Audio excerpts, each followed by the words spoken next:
அப்போஸ்தலனாகிய யோவான் ஆண்டவருடைய சீஷன். ஆண்டவரையும் யோவானையும் பார்த்தால் ஒரு போல இருப்பார்கள்.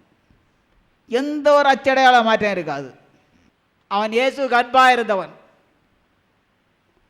கடைசியில் ஆண்டவர் சிலுவையில் தொங்கும்போது அவன் மாத்திரம்தான் அவரோடு, வேறு எவனும் இல்லை. பேதுரு கூட மறுதலித்தான். மறுதலித்து அவன் பாவமன்னிப்புக்காக ஓடினான், அழுதான்.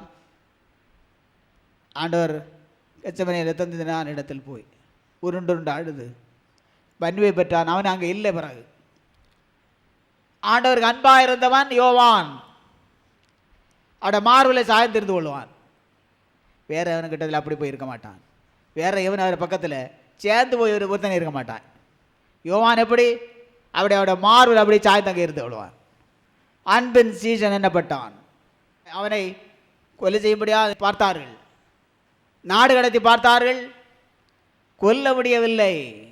வார்ப்பில் நிறைய எண்ணெயை கொதிக்க வைத்து அதில் தூக்கி போட்டார்கள். எண்ணெய் பச்சை தண்ணி போல ஆனது. கொல்லவே முடியாது, விட்டு விட்டார்கள். நல்ல வயசு என்று மரித்தான்.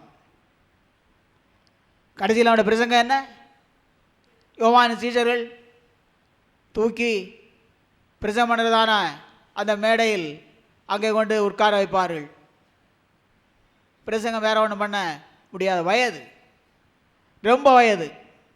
என் சிறு பிள்ளைகளே, என் பிள்ளைகளே, என் சிறு பிள்ளைகளே, ஒருவருக்கொருவர் அன்பாயிருங்கள். இப்படி சொல்லும்போது அங்கே நடக்கிற கிரியை என்னென்ன நடக்குமா? இதுக்கு மேலே அங்கே பிரசங்கம் பண்ண அவரால் முடியாது. இவ்வளவு தான் பிரசங்கம்.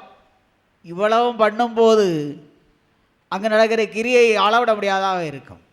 கடைசியாக எல்லா அப்போஸ்தலர்களும் மரித்த பின்பு, பவுலும் மரித்த பின்பு, பவுல் பிறகு அப்போஸ்தலனானவன், எல்லாம் மரித்த பிறகுதான் யோவான் மரித்தான்.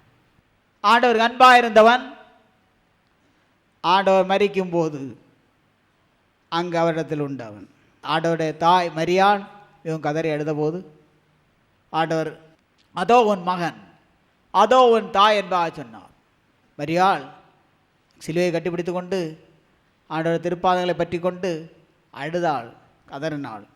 இப்படி சொன்னபோது திரும்பி பார்க்கிறார் யோவானை. பக்கத்தில் இருக்கிறான் யோவான், அவன் அழுது கொண்டு நிற்கிறான். பார்த்த உடனே அவ்வளோ துக்கலாமான். காரணம், ஆண்டவர் எப்படி இருந்தாரோ அப்படியே இருக்கிறான். அவன் எந்த ஒரு அச்சடை எவனும் கண்டுபிடிக்க முடியாது. ஆண்டவர் எப்படி இருப்பாரோ அப்படி தான் யோவான் இருப்பான். அவளுக்கு அந்த முகத்தை பார்த்த உடனே அந்த கொட்டும் துக்கெல்லாம் மாறணும். யோவான் தான் அவளை தன் சொந்ததாக ஏற்றுக்கொண்டு விட வேண்டிய இடத்துல விட்டு கொண்டு வந்து விட்டான். ஆள் பிறகு உள்ளதான காரியத்துக்கு இல்லை. வேத வசனத்திலும் பிறகு அவருடைய பேர் இல்லை. வேறு மகதலேனா மரியாள், வேறு பலர் உண்டு.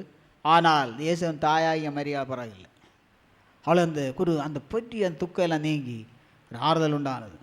அவன் தன் சொந்த தாயாவை ஏற்றுக்கொண்டு முடிவு வரையிலும் பாதுகாத்தான்.